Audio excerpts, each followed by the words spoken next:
नमस्कार, मी ॲडव्होकेट प्रशांत गोगरे आणि तुम्ही पाहताय लीगल ओशन. आता सीटीएस नंबर म्हणजे काय याबद्दल जर सांगायचं झालं तर प्रॉपर्टीच्या संदर्भामध्ये तुम्हाला सीटीएस नंबर मिळतो. तर तो सीटीएस नंबर तुमची प्रॉपर्टीची जी काय माहिती असेल तर ते तुम्हाला सोप्या भाषेमध्ये सांगतो, बरोबर. त्याचबरोबर शहरी भागामध्ये खरेदी विक्री करताना सीटीएस नंबर हा वारंवार ऐकायला मिळतो. विशेषतः महाराष्ट्रातील मुंबई, पुणे, ठाणे, नागपूर यासारख्या मोठ्या शहरामध्ये प्रॉपर्टीचा व्यवहार करताना सीटीएस नंबर हा अत्यंत महत्वाचा असतो. जर तुम्ही प्रॉपर्टी डिस्प्यूट, प्रॉपर्टी खरेदी विक्री, गहाण ठेवताय, बँक लोन किंवा सिव्हिल केसेस संदर्भामध्ये तुमची लिगल ऍक्शन घ्यायचा विचार करत असाल तर सीटीएस क्रमांक समजून घेणे आवश्यक आहे. चुकीचा सीटीएस नंबर किंवा चुकीची नोंद भविष्यामध्ये कोर्ट प्रोसिजिंग मध्ये तुम्हाला खूप अडचण आणू शकते. ओके, सीटीएस नंबर म्हणजे काय? Meaning, basic information. सीटीएस म्हणजे सिटी टायटल सर्वे. सीटीएस नंबर हा शहरी भागातील प्रत्येक मालमत्तेला दिलेला एक युनिक आयडेंटिफिकेशन नंबर असतो. ग्रामीण भागामध्ये जसा गट नंबर किंवा सर्वे नंबर असतो तसाच शहरामध्ये सीटीएस क्रमांक असतो, बरोबर. हा क्रमांक प्रॉपर्टी कार्ड वर नमूद केलेला असतो. सीटीएस नंबर कुठे मिळतो हा आता कॉमन प्रश्न. तो प्रॉपर्टी कार्ड वरती मिळतो. 7/12 एक्सटेंड शहरी भागामध्ये ज्या भागात लागू असतो तिथे मिळतो. त्याच्यानंतर सब रजिस्टर ऑफिसच्या नोंदीमध्ये मिळतो. म्युनिसिपल कॉर्पोरेशन रेकॉर्ड असेल तर त्या ठिकाणी मिळतो. उदाहरणामध्ये बघायला गेलं तर पुणे म्युनिसिपल कॉर्पोरेशन किंवा municipal corporation of greater Mumbai यांच्या नोंदीमध्ये सीटीएस नंबर तुम्हाला आढळून येतो.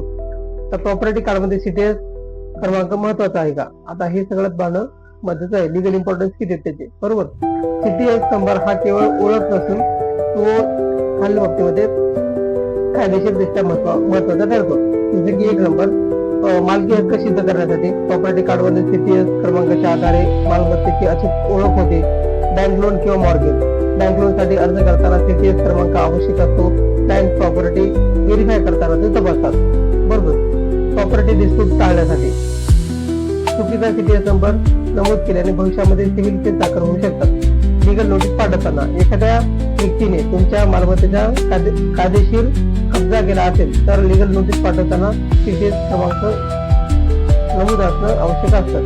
कोर्ट प्रोसिजिंग मध्ये कोर्ट केस चालू असताना प्रकरणामध्ये प्रॉपर्टीची ओळख पटवण्यासाठी सीटीएस नंबर हा खूप महत्वाचा असतो. सीटीएस नंबर चुकीचा असल्यास काय लीगल रिस्क असू शकते. सीटीएस नंबर जर चुकीचा असेल तर गंभीर कायदेशीर परिणाम होऊ शकतात. जसे की चुकीच्या मालमत्तेवरती दावा दाखल होऊ शकतो, विक्री व्यवहार रद्द होऊ शकतो, बँक लोन रिजेक्ट होऊ शकतं, डिस्प्यूट केलेचा धोका असतो, फ्रॉड आणि फॉर्जरीचे प्रकरण आपल्या विरोधामध्ये होऊ शकते. जर प्रॉपर्टी कार्ड मधील सीटीएस नंबर चुकीचा असेल तर तात्काळ संबंधित सिटी सर्व्हे ऑफिसर मध्ये जाऊन चूक दुरुस्तीचा अर्ज करणे आवश्यक असते. तर सीटीएस नंबर दुरुस्ती प्रक्रिया कशी आहे तर ती सिटी सर्व्हे ऑफिस मध्ये जाऊन तुम्ही अर्ज करू शकता, ज्यामध्ये आवश्यक कागदपत्रे जोडावी लागतात, जसे की तपासणी, इन्स्पेक्शन वगैरे, हरकतीचा कालावधी, आदेश व सुधारित नोंद या सर्व गोष्टी तुम्हाला जोडाव्या लागतात. जर वाद निर्माण झाला तर सिव्हिल कोर्टमध्ये सिव्हिल केस दाखल करून तुम्ही तो निकाल काढू शकता. ओके, आता यासाठी लागणारा खर्च किती आहे? सीटीएस संबंधित खर्च तर प्रॉपर्टी कार्ड साठी आपल्याला 50 रुपये ते 500 रुपयापर्यंत अंदाजे खर्च येतो. सीटीएस करेक्शन ऍप्लिकेशन साठी तुम्हाला 1000 ते 5000 रुपयापर्यंत खर्च येतो. लिगल फी जर बघितली तर 10,000 ते 50,000 रुपयापर्यंत येतं. सिव्हिल केस फायलिंग त्यामध्ये तुम्हाला 5,000 ते कोर्ट फी प्रत्येकाची वेगवेगळी असू शकते. ओके, टायटल सर्च रिपोर्ट साठी अंदाजे खर्च हे तुम्हाला साधारण वकिलांवरती डिपेंड असते, बरोबर. आता लॉयर कधी घ्यावा हा सगळ्यात महत्वाचा प्रश्न. खालील परिस्थितीमध्ये तुम्हाला ऍडव्होकेट घेणं खूप गरजेचं असतं. सीटीएस नंबर चुकीचा असून दुरुस्तीवर हरकत आली असेल तर, बरोबर. मालमत्ता वाद, प्रॉपर्टी डिस्प्यूट सुरू असेल तर, डुप्लिकेट सेल यांचा संशय असेल तर, लिगल नोटीस प्राप्त झाली असेल तर, सिव्हिल केस दाखल करायचा असेल तर, अनुभवी वकील लिगल ऍक्शन घेण्यासाठी मार्गदर्शन करतो आणि जे काही कोर्ट प्रोसिजिंग व्यवस्थित पार पाडतो. चुकीचा सल्ला घेतल्यास भविष्यामध्ये खूप सारं नुकसान होऊ शकतं, बरोबर. आता आपल्याला जर सीटीएस किंवा टायटल सिस्टीम जर ओळखून घ्यायची असेल तर ओळख तिथे काय असतं तर आपल्या ओळख क्रमांक, सीटीएस नंबर, नोंदणी प्रणाली, सिटी सर्व्हे ऑफिस, मालकीची तपासणी, प्रॉपर्टी कार्ड, बरोबर. डिस्प्यूट हँडलिंग हे सिव्हिल कोर्टमध्ये चालतं. आता आपल्याला एक साधारणतः पडणारे प्रश्न, सीडीएस नंबर किंवा सर्वे नंबर यातील काय फरक असतो? सर्वे नंबर ग्रामीण भागामध्ये वापरला जातो आणि सीडीएस नंबर शहरी भागामध्ये. बरोबर. दुसरा प्रश्न, सीडीएस क्रमांक ऑनलाईन कसा तपासायचा?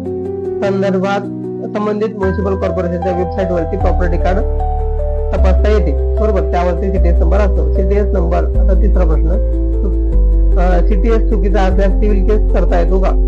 करावा लागतो का? तर हा प्रशासकीय स्तरावरील दुरुस्ती झाली नाही तर सिव्हिल केस दाखल करून आपण तो करू शकतो.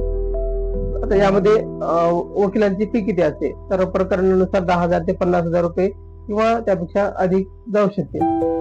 लिगल नोटीस पाठवणे आवश्यक आहे का? प्रॉपर्टी डिस्प्यूट असल्यास लिगल नोटीस पाठवणे कायदेशीर ठरते. कोर्ट प्रोसिडिंग किती वेळ लागतो? त्याला साधारणतः 6 महिने ते 3 वर्षापर्यंत कार्यकाळ लागतो. सीडीएस क्रमांक नसल्यास प्रॉपर्टी विक्री करता येते का? शहरी भागामध्ये सीडीएस क्रमांक नसल्यास व्यवहारामध्ये अडचण येऊ शकते आणि बँक लोन मिळणेही कठीण होते, इत्यादी इत्यादी. माहिती आवडल्यास नक्की लाईक करा, शेअर करा. थँक्यू.